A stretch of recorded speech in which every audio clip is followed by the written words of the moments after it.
மக்களே, big pass Malayalam லைவ்ல பயங்கரமான டிஸ்கஷன் போது. அதில் ஒரு 3 ஹைலைட்டான விஷயத்தை தான் பார்க்க போகிறோம். ஸ்ரீது மற்றும் அர்ஜுனுக்கு இடையே ஒரு கான்வர்சேஷனும், அடுத்து ஜாஸ்மின் ஃபைனலிஸ்டாக ஆகக்கூடாதுங்க, அதுக்கான தகுதி ஜாஸ்மினுக்கு என்ன இருக்குது அப்படின்ற மாதிரி சிஜோ மற்றும் சாய் கிருஷ்ணா பேசுகிறாங்க. மூணாவதாக பணப்பொட்டி யார் எடுக்கணும், அதுக்கு டிசர்விங்கான நபர் இவர் தான், இவர் எடுத்தால் கரெக்டாக இருக்கும்ன்ற மாதிரி ஏகப்பட்ட டிஸ்கஷன்லாம் போகுது. இதை பற்றி தான் சேனலில் பார்க்க போகிறோம். ஸோ வீடியோ பிடிச்சிருந்தா மறக்காமல் லைக் பண்ணிவிட்டு தொடர்ந்து சப்ஸ்கிரைப் பண்ணி என்ஜாய் பண்ணுங்கள். ஸோ ஃபஸ்ட்டு ஸ்ரீது மற்றும் அர்ஜுன் வந்து அங்கே டைனிங் ஏரியாவில் உட்காந்து பேசிகிட்டு இருக்காங்க. ஸ்ரீது கேட்குறாங்க, இந்த வாரம் என்ன நடக்கும், என்னெல்லாம் நடக்கும் அப்படின்னும் போது அர்ஜுன் தெளிவாக சொல்லிடுறாரு, இந்த வாரம் பணப்பொட்டியில் எதனா ஒரு ட்விஸ்ட் இருக்கும். ஸோ அந்த பணப்பொட்டி மட்டும் தான் இந்த வாரம் வீக்காக இருக்கும். அதில் எதனா நிறைய ட்விஸ்ட் அண்ட் டர்ன்ஸை வச்சு ஒரு கேம் மாதிரி ஒன்று வைப்பாங்க.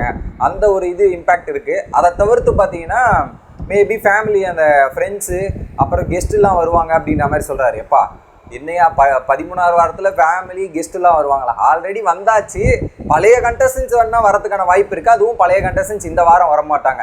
ஸோ கரெக்டாக பார்த்தீங்கன்னா வீக்கெண்ட் எபிசோட், மேபி வீக்கெண்ட் எபிசோடில் வந்து மோகன்லாலை பார்க்குற மாதிரி வீக்கெண்ட் எபிசோடில் என்ட்ரி ஆகலாம்.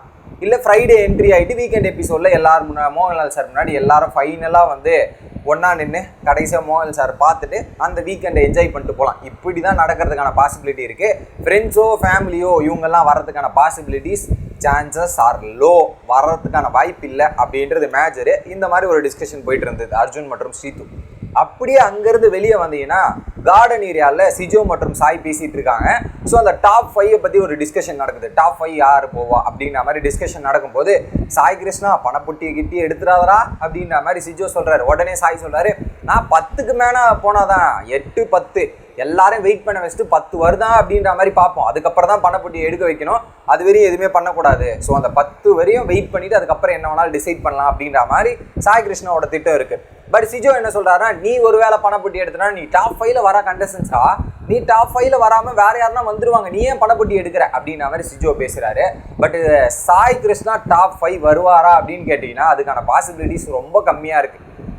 அவர் இந்த வாட்டியே ஒரு விதமான டேஞ்சர் ஜோன் தான் சாய் கிருஷ்ணா வந்து.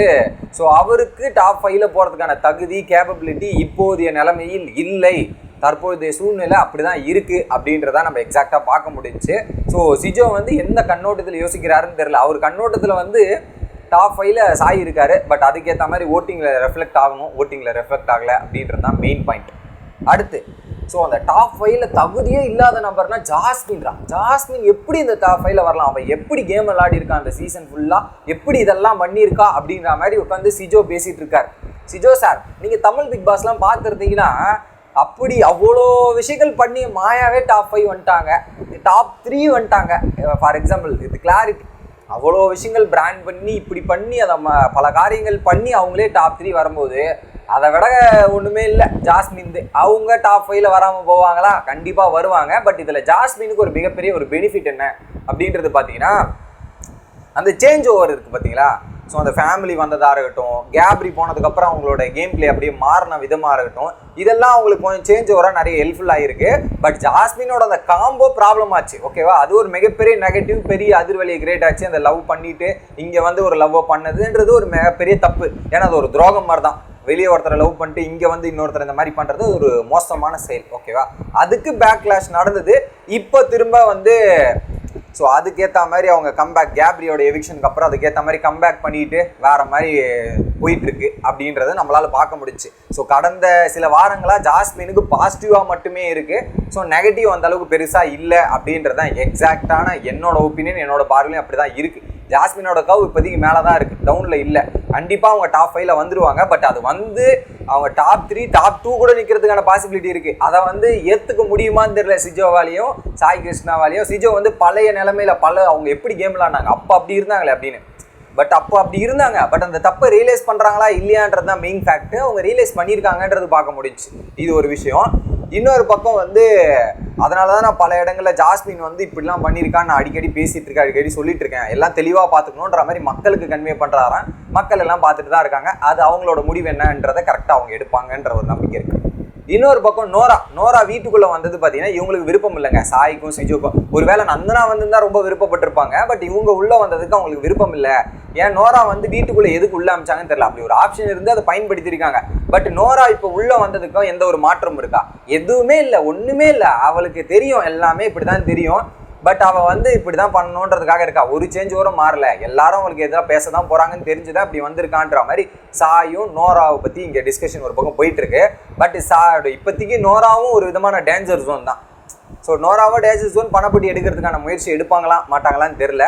பட் நோரா வந்ததில் இவங்களுக்கு விருப்பம் இல்லை, மேபி நந்தனா வந்திருக்கலாம் அப்படின்ற மாதிரி டாக்ஸும் ஒரு பக்கம் போயிட்டு இருக்கு. அடுத்ததா அபிஷேக்கும் வந்து அந்த கேங்கில் ஜாயின் பண்ணுறாரு.